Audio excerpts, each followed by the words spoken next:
Hey there, welcome to day 356 of our Let's Grow annual challenge. Today we are talking about and applying the RAPLIG process to the life framework area of communication. We covered it in October as part of this year's annual challenge.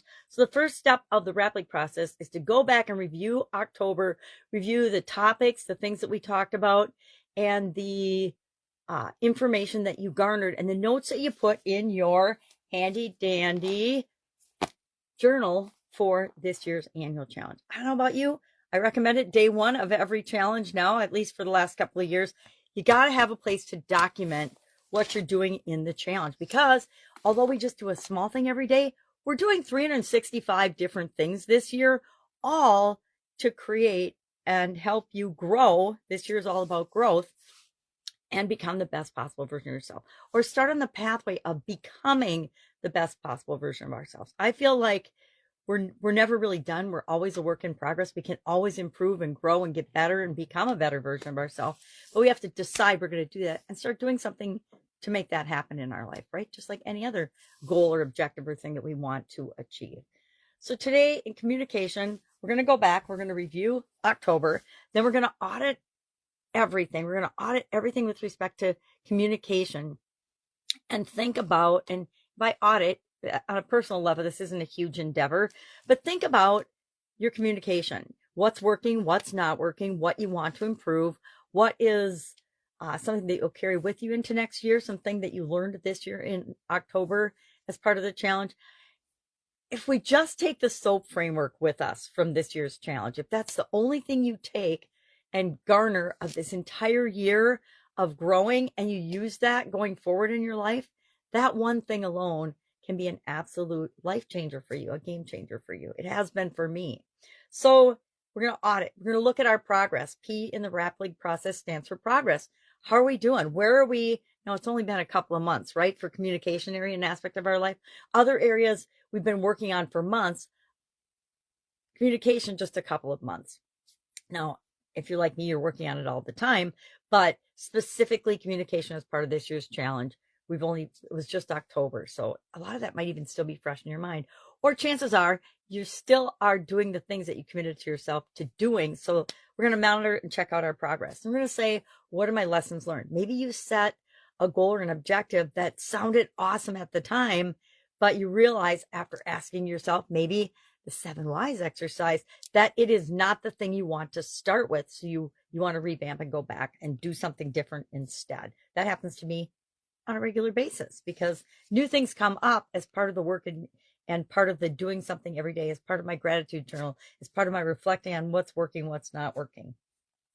Then we are going to think about how does communication interact with all the different areas and aspects, of the life framework, or of anything else that might be relevant.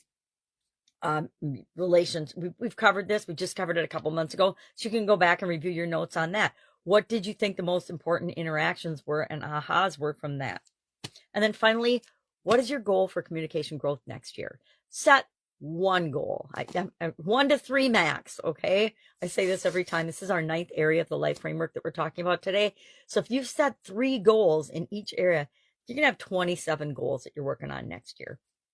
That might be awesome and work for you. For me, 27 is too many. If I have more than like a handful, I can have a handful of main ones and then little ancillary ones. But if I have more than a handful of things that I'm really concentrating on and focusing on, I've learned that is my actual personal limit. We each have a different personal limit and capacity. Maybe 27, maybe 50 goals for you works just fine, because you break things down that way and you like to chip things off along the way. You have to figure out and do what works for you. But for sure, pick one communication growth goal for next year. What's one area of communication that you commit to yourself now, you're setting a goal for, and you're going to achieve next year? Maybe it's you're going to sign up for a speaker program or a Toastmaster group or a group online where you practice speaking for one another. Nowadays, you can do live videos. We can even set something like that up if people are interested, that we could do a monthly get together where different people speak and practice their skills in the area of communication. Think about that. Let me know if that's of interest to you. That is all I've got today. again, I set up my sheet. Haven't done this one yet today for myself, but I set it up like the RAPLIG. So I consider and write a couple of things down about each of the steps of the RAPLIG process. And then I really go deep into the interactions and the impact of communications on the different areas and aspects of my life. Why? Because I know that these are the drivers of my motivation for continuing to improve and grow in the area of communication or in any other area of the life framework. That's why I do that. Again, that might not work for you. Always pick and choose and apply the tools in a way that works for you. Everybody out there, there are literally millions of different possibilities and ways to be successful in any area or aspect of our life. There's frameworks and tools up the yin yang. And what we have to do is pick one, start to implement it, tweak it and test it and figure out what does and doesn't work for us. And I don't mean, oh, this doesn't work for me because it makes me feel uncomfortable and I don't want to stretch outside my comfort zone to actually apply this step of someone else's process. It means test and tweak and try it and then make the whole process your own. And then you'll come up with ways of changing it and creating your whole own process and processes that work for you, systems and things that work for you. All right. Any questions? What do you do?